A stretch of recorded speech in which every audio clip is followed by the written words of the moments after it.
Welcome from me, Nick Gowing. We're trying to look in this interview at a book which is remarkable. It's written from within the Arab world, from rulership to leadership in the Arab world. And I'm joined by the author, who himself comes from Bahrain, although he now lives in Europe, Abdulla-Janahi. Khalid, what are you talking about in rulership to leadership? What's the principle of why you're taking a risk here? You seem to be implying that actually rulers should not be ruling in the way they are at the moment in the Arab world. Well, part of what you said is correct, but not totally. And I think the title of the book, it might be provocative, but you've read the book, and you know what's inside it is much more than this, what you just mentioned, the provocation. There's no provocation per se, except for the people who feel there is provocation. So I think the book, just to go as a background, the book came, it was 18 years ago, just 18 years ago in this place, when I was involved in one of the sessions. And this is in Davos in Switzerland. This is in Davos, and we had Gamal Mubarak, and we had two other people, and myself. At that time, I was the vice chair of our business council. So I was the business voice in that panel. And everybody was waiting, of course, for Mr. Gamal Mubarak, the new guy, the person who's going to be looking to the future. And the session was about... To succeed President Mubarak. Precisely. And it was a session about the reforms into the future in the Arab world. And after 15 minutes of him talking, okay, and luckily I was the last one to speak, and after 15 minutes of him talking, for me, immediately just came out is that in 15 minutes, 12 and a half minutes of that he spent on basically defending his father's 24 years at that time of ruling Egypt, rather than actually as a young man looking to be the next leader or getting into position of leadership of Egypt, talking about the future and talking about reforms. So for me, that was a problematic, and as most of the people here who know me, and it was very much, it came out, and I said, as long as we have rulership in the Arab world, okay, and we don't have leaders, we're not going to basically really reform and go into the future. That was the base where it came. But the book, as you've read it, it's not just about people in government, it's about everywhere. And if somebody's going to be upset, and I'm taking risk, is my 84-year-old dad, because I basically say that he is a ruler in the book, whilst my mother was the true leader in the book. So if anybody has the right to be upset, it's my dad. Everybody else can basically walk away. We'll give him the right of reply. But you know, on the other hand, you're saying you have some pretty sweeping statements in the book. Rulers are not inspiring their subjects, you say. Yes, because I have been making the point, and now, luckily, in 18 years, unfortunately, if we were basically like most of Africa, sub-Saharan Africa, and most of Asia, and most of Latin America, what's happened in the past 18 years that the rest, the real world, which is Europe and United States and some others, they've been following some of rulers' mindset rather than truly being leaders, the people who are in the position of leadership. So it's nothing to do with democracy and dictatorship. It's to do with basically the social contract between the ruled and the ruler. I mean, at the end of the day, the best example of somebody who was a dictator, but he was a fantastic leader, is Lee Kuan Yew. Look what happened in Singapore, where it was and where it took it. So I'm not aiming at people basically being dictators. That's not the point. But I'm aiming at the people accepting being subjects rather than being citizens. Well, but you're very damning. You say that the current environment in those countries where there is rulership brings critical thinking, innovation, and agency for each individual. Those kind of things are simply not happening. No critical thinking, no innovation, no agency for individuals. Is it that sweeping? Is it that sweeping? No, it's true. That's what's happening. Although so to give credit where it's due, we've seen in certain countries in the Arab world and elsewhere, they've started basically trying to bring in critical thinking into their curriculum. And the best one of all is Saudi Arabia. A year and a half ago, they've decided to bring into their curriculum critical thinking and philosophy, two very important subjects that you bring in. This morning, I was listening to Princess Rima of Saudi Arabia, the ambassador in Washington, actually said, we have to change our mindset. So there must be a mindset shift. So if there's going to be a revolution, we have to have a revolution in the mindset shift across the board. But who did she mean by we? We, she meant the people in Saudi Arabia. What about the leadership? Well, that presumably we means everybody.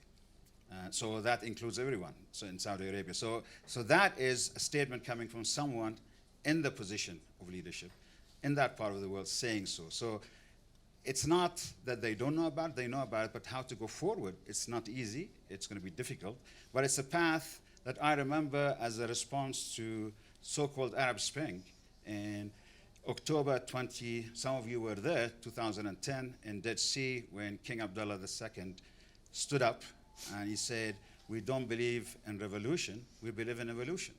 We need to evolve. And he's right. But when I look now 12 years from then on and I do a list of where we are in terms of evolution, actually we have not moved even one single meter. If we're anything, in certain areas we've been going into devolution rather than evolution. So that is an important point to bring in. But I like what people in the position of leadership today, a lot of them, the younger ones, are bringing these things forward. And we've seen successes. I mean, people talk about, for argument's sake, what happened in the World Cup. Everybody was damning Qatar, okay, for whatever reason, but it was well organized, well executed, and it came basically because there was a leadership push to get that done. And responses, they were very responsive, the leadership, in terms of making sure that that happens. So there are successes, and we should build on those successes. You say very clearly, my goal is to foster conversation, to provoke, you use that word, provoke openness, encourage critical thinking, and disruptive actions as well. This is when it becomes verging on subversive, what you've decided to write. No, look, I mean, disruption is not destruction. So let's differentiate between the two. So disruption, everybody believes in disruption. Even the new people in the leadership position across the board, not just in the Arab world, everywhere else, they talk about disruption. It's a word which has been used, and I see a lot of people here in the media, they use that word, and they use it very carefully, but they use it. So disruption is a good thing, it's not a bad thing. Now, people in the position of leadership, they have to accept that disruption. They might disagree with part of it, but if they don't listen, okay, it's going to be a problem.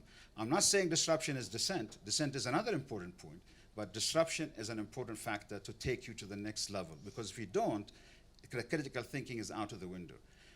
And in the book, you've seen, I mean, we did try to do something for the Palestinians, okay, where we created the Palestinian Education Trust. Samer Khouri and myself, we did that in 2017. We launched it. We had a lot of support before launching it.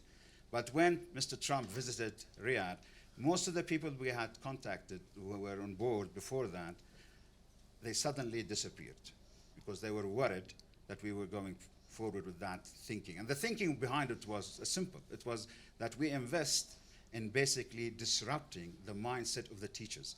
Really getting critical, because you cannot teach critical thinking if you are not a critical thinker yourself. But can this evolution appear and evolve comfortably in a measured way? Because I have to say, you use these words, the danger of a revolution or uprising will be messier, bloody, and more expensive. Those are your words. Yes. So a bit like what happened in Egypt, when you look at what happened there. Are you saying that the rulership we're seeing at the moment in the Arab world, or various countries of the Arab world, could provoke this kind of thing at some point? It's not just the Arab world today. I mean, we've spoken about this. Yeah, but that's what you're talking about. Yeah, but what I'm talking about, from the Arab world perspective, yes, if we do not listen to the voice which is not talking, there are voices, when we're talking in Egypt and elsewhere, where people are not talking, not because they don't want to talk, because they are scared of talking.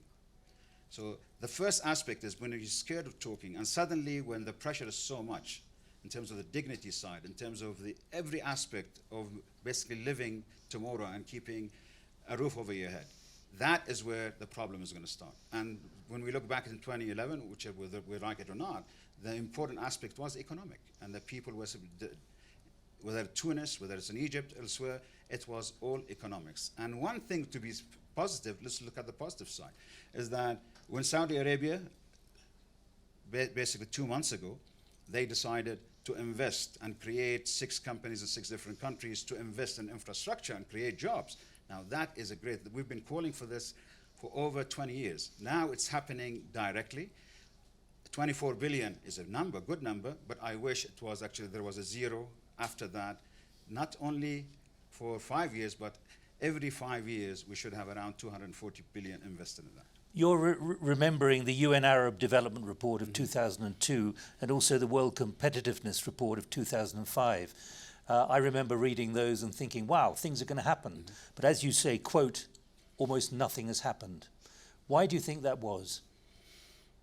Because it was what the UN put on the paper about the power of women, the unused power of youth, was an important contribution to rebalancing economies and giving new impetus and new opportunities.